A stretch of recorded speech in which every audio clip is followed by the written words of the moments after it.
ऐसी जगह पर बीजेपी अगर जो अपने संगठन का विस्तार करती है केंद्रीय स्तर पर और उसमें से सिर्फ एक व्यक्ति को तवज्जो देती है, ऐसे प्रांत के एक नेता को जगह मिलता है, तो ये अपने आप में चौंकाने वाला फैसला जरूर है। ऋतुराज सिन्हा को जगह मिला है। ऋतुराज सिन्हा की पहचान जन नेता के तौर पर नहीं है। तब जाके आपका सवाल खड़ा होता है कि क्या बीजेपी चाह क्या रही है।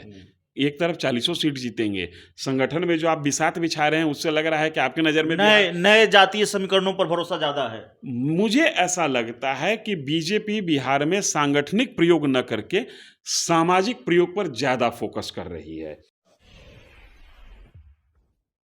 बिहार में भारतीय जनता पार्टी का यह दावा कि बिहार की 40 लोकसभा सीटें जीतेंगी, लेकिन जब केंद्रीय टीम बनती है तो उसमें से बिहार से सिर्फ एक चेहरे को जगह दी जाती है और वो चेहरा होते हैं ऋतुराज सिन्हा। वाकई रणनीति क्या 40 में 40 लोकसभा सीट जीतने की है? हमारे साथ धीरेन्द्र सर हैं, हमने आपको बताया। सर, कैसे देख रहे हैं इस फैसले को, सिर्फ एक चेहरा ऋतुराज सिन्हा बिहार से केंद्रीय टीम में? चौंकाने वाला फैसला है जी। एक ऐसा प्रदेश जो राजनीतिक रूप से बहुत सेंसिटिव है, जो न सिर्फ वोट देता है बल्कि वोट बनाता और बिगाड़ता है, जो न सिर्फ नेता देता है, सांसद देता है, वो नेतृत्व पैदा करता है।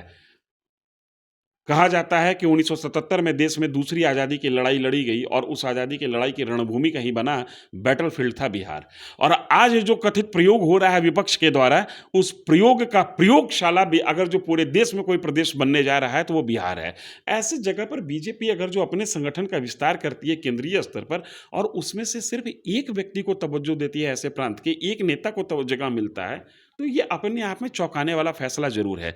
ऋतुराज सिन्हा को जगह मिला है। ऋतुराज सिन्हा की पहचान जन नेता के तौर पर नहीं है।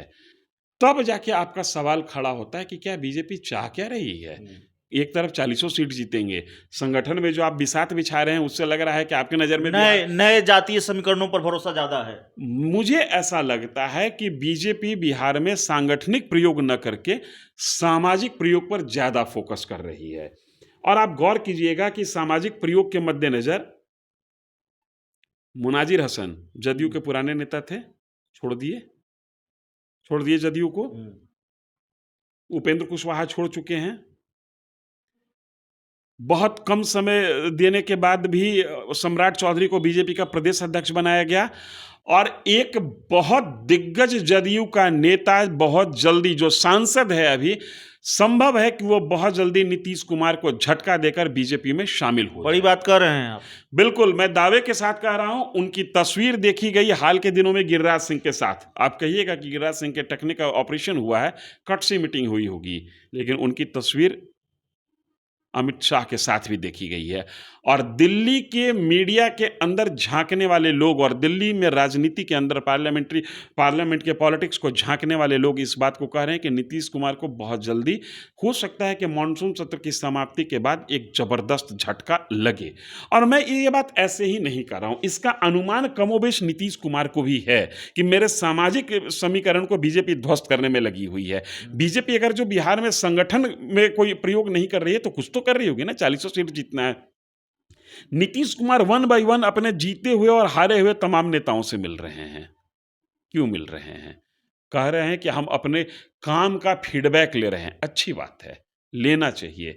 लेकिन अगर हम इसको ऐसे भी कहें कि नीतीश कुमार अपने इन नेताओं को जो चुनाव हार गए हैं, जिनके पास अभी भी जनाधार है या जो अपने क्षेत्र में सक्रिय हैं, उनको दूसरे ग्रुप में जाने से रोकने की भी कवायद तो हो सकती है ना। ये वही नीतीश कुमार हैं जिनसे उनके अपने जीते हुए विधायक को मिलने के लिए 2-2 महीने का वेटिंग मिलता था, अपॉइंटमेंट नहीं मिलता था नीतीश कुमार से।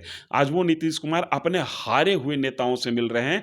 तो बीजेपी बिहार में जो सामाजिक प्रयोग करने जा रही है, जिस तरीके से कुशवाहा वोट बैंक को नीतीश कुमार से बीजेपी ने छीन लिया, एक तरीके से जिस तरीके से नीतीश कुमार के कुर्मी वोट बैंक को बीजेपी ने ध्वस्त किया, धानुक लीडर खड़ा करके, और जिस तरीके से ओबीसी नेतृत्व में बीजेपी प्रयोग पर प्रयोग कर रही है, ऐसा लगता है कि भाजपा सांगठनिक प्रयोग कम करके सामाजिक प्रयोग पर ज्यादा फोकस कर रही है। और बीजेपी की पूरी कोशिश है कि नीतीश कुमार का जो कुनबा है, नीतीश कुमार का जो सामाजिक ताना बाना है, सामाजिक कम राजनीतिक ताना बाना है, उसको अपनी ओर खींच लिया जाए। यही वजह है कि बीजेपी संगठन में जगह लोगों को नहीं दे रही है, लेकिन बीजेपी की फोकस उस जगह पर है कि जब मैं अपने कैंडिडेट का लिस्ट जारी करूं तो कद वाले नेता उसमें दिखे हैं। जो दूसरे पार्टी में कद वाले थे, वो हमारी पार्टी में कद वाले नेता दिखे। इसलिए पद बीजेपी भले न दे रही हो, कद देने की कोशिश है और कद को मिलाने की कोशिश है। मेरी यह समझ